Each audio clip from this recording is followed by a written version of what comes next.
The problem with overhydration is that you're totally going to deplete yourself of electrolytes, and then you're going to start to experience all of that unwanted, nasty keto flu when you're fasting, and you're not going to feel well. Hey guys, I'm so excited to have Megan Ramos here with us, and we're going to be talking about everything fasting. We're going to be talking about extended fasting. So welcome, Megan. Tell people a little bit about you and a little bit about your own personal intermittent fasting and fasting story. Yeah, thank you. Well, it's great to be here, Chantel. So I co-founded a program called the Fasting Method by Intensive Dietary Management with my colleague, Dr. Jason Fung. He's a medical doctor who specializes in nephrology. We're based in Toronto, Canada. And we utilize intermittent and extended fasting strategies along with time-restricted eating protocols and low-carb diets to help our patients and clients regain control of their health, achieve sustainable weight loss, and put their diabetes in, reverse their diabetes and reduce their medication dependency. Both of our backgrounds are in nephrology, him as a medical doctor and myself as a researcher. And we were getting sick and tired of watching the boom in diabetic kidney disease. I started in nephrology when I was 15 as a summer student, and there were no diabetic kidney patients, very few. And by the time I was 25, there were thousands of them in our clinic. It was just maddening. Myself, too, being born in the 80s, the mid-80s, I didn't necessarily grow up on the best diet or with the best dietary guidelines. Sugar was okay. You were told to eat several times throughout the day. So, sort of parallel to my career, I developed metabolic syndrome, fatty liver disease, PCOS. In my mid-20s, I became quite obese, and I developed type 2 diabetes. And this was sort of in parallel to our career and getting frustrated with the standard of care for diabetics. And my colleague Jason has started doing some research on low carb and on fasting. And he really believes it's not just what you eat, but when you eat that matters. And I started radically trying to change what I ate, which was a struggle coming from such a terrible dietary background. And I was getting some results, but I felt like I was still stuck in this terrible cycle of not really being able to get control of my health. And when I started fasting, within 6 months, I lost over 60 pounds. I've lost 86 pounds to date. I've reversed all of my metabolic related diseases just by introducing fasting. So it inspired patients that I was working with to want to do it. We started with a pilot. We started seeing patients in our kidney clinic, getting great results. Jason wrote a book called The Obesity Code, which has had quite a wide global reach. And we had people reaching out to us from all over the world asking how they could come to our little clinic that we were only partially working in for fasting because we were mostly in nephrology. And we thought, okay, we need to make our program accessible to everybody. So we created an online fasting and eating program along with some health coaching. That's awesome. And for people who don't know what nephrology is, it's the branch of medicine that deals with the physiology and diseases of the kidneys. And so let's talk about the kidneys for just a second, since we are going to be really focusing on extended fasting today.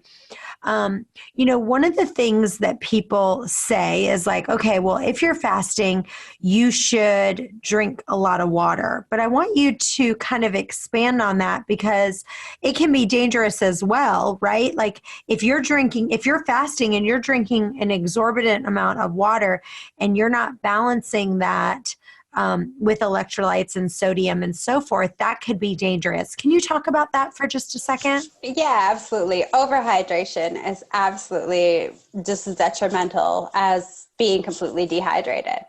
When a lot of people with metabolic syndrome start to fast, their hunger signals are really warped, and they often mistake thirst for hunger. We really try to encourage people when they fast, if you feel thirsty, drink until you no longer feel thirsty. If you feel hungry, drink a little bit. Like, don't go overboard, but have half a cup of water. wait 30 minutes and see if you are hungry or just thirsty. That way you're not guzzling a gallon of water. You're just taking a little bit and actually testing whether you become more thirsty and the hunger goes away, or if you're truly hungry.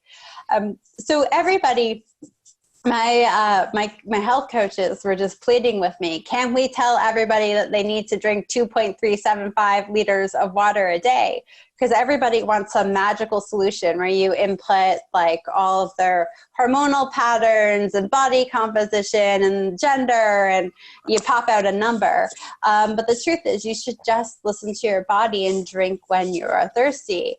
And it's going to be really different for everybody. My husband, 6'4" guy, really active, he doesn't drink very much throughout the day when he's fasting, because he's just listening to his body and drinking when he's thirsty. Versus myself, I'm 5'1". I've got some adrenal issues. I have an autoimmune condition called Addison's disease. So I'm very thirsty, and I probably drink a few more times than him, but my body's acclimated to that. The problem with overhydration is that you're totally going to deplete yourself electrolytes, and then you're going to start to experience all of that unwanted, nasty keto flu when you're fasting, and you're not going to feel well. And fasting is supposed to be something that you're supposed to feel energized and good, and like you're conquering the world, and you're fueling on body fat. So how great is that? You're losing fat and feeling excellent at the same time. So it's really the issue with overhydration is really depleting yourself of electrolytes. So a way to check is just to simply look at the color of your urine. You want your urine to not be clear, like crystal clear, like water. You want it just to be like a light straw color. You want it to have some concentration of it. You don't want it to be completely depleted of all electrolytes. That's really important, because you're going to get nauseous, and nausea is just game over. You need to stop your fast then, and you want to fast so you can successfully get control of your health. Feeling overwhelmed with creating and editing podcasts, videos, or virtual summits? Here at Simpronto, we make media and marketing simple. We can assist you with your video production needs and create 30-second up to 2-minute promo videos that will wow and engage potential customers. Do you have a podcast that you want to edit, launch, distribute? We can handle all of that for you and edit your episodes simply pronto. And if you're looking to create a virtual summit, we can help set up your website, edit the interviews, and so much more. Media, marketing, simply pronto. This is Simpronto. Go to simpronto.com to get started. Are you enjoying the summit and hearing all the great advice that you don't want to forget? Get the All Access Pass and get all the video presentations and the audio downloads of every single session. You can get the All Access Pass and listen to the summit all year long if you want. The best part is you get all of the transcripts, so you can go back and read and see every little note that they talked about. Go to fastingresetsummit.com to get your All Access Pass today. Hey guys, Lauren here. Did you know Chantel just released her new book, Fasting to Freedom? The book is all about the benefits of fasting from a biblical perspective. You'll discover how you can see supernatural healing in your body. You will learn how to discern God's still, small whisper to guide you and help you make decisions. You will also master utilizing God's power to overcome difficult times and receive a breakthrough when you are stuck. And you will see how fasting can help you gain victory over a nagging area of sin in your life. You can order your copy right now on Amazon or go to fastingtofreedom.com. Link is in the show notes. All right, back to the episode. So let me ask you, because, my husband will get so mad. I hope my husband does not listen to this summit at all, because I'm always lately I've been talking about him a lot on this summit. But so in the morning, sometimes, like, let's say he urinates and I feel like it's very like a bright yellow color, and sometimes it's a very strong smell in the morning. And what is that? Like, what does that mean if somebody has, a darker color urine and a very strong smell? What are some of the possible things that could be going on if that's the very first urine of the day? So very dark urine could mean it's not uncommon to have your darkest color urine of the day be in the morning, or to have darker urine in the morning. It just usually means your urine's more concentrated because you're not as hydrating as much, which makes sense because you're sleeping.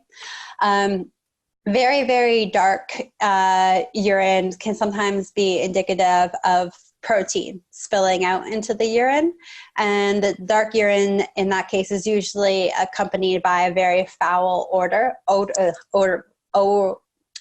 smell. Sorry. And so as in the lab while I was going through school, I used to just loathe kidney patients' urine samples because it would have such a potent smell. But the smell can be due to other reasons too. It's not always necessarily a sign of high protein in the urine and kidney damage. It could be simply just due to urinating out ketones, and your urine being more concentrated in ketones. And the ketones have a bit of a foul smell to them as well in the urine. So it could actually be a good thing if you're trying to lose body fat and you're actively following a ketogenic diet. The smell can sometimes be glucose spilling out into the urine, which we see more often in type 1 diabetics. We do see sometimes in type 2 diabetics, especially type 2 diabetics on SGLT2 inhibitors such as Invokana or Jardiance or Farxiga. So it can be a good thing. It can be something to go and just double check with your doctor and make sure everything's okay. If you were a little bit worried that your urine might be a little bit too concentrated in the morning and perhaps you weren't drinking enough fluid the day before, then about 90 minutes before you go to bed, try, if you're someone that has a glass of water, maybe try having 1.5 or 2 glasses of water. Give yourself 90 minutes to process it a bit so you're not waking up in the middle of the night to go to the bathroom. But sometimes that just helps some people that are overly concerned that they might have some sort of issue going on.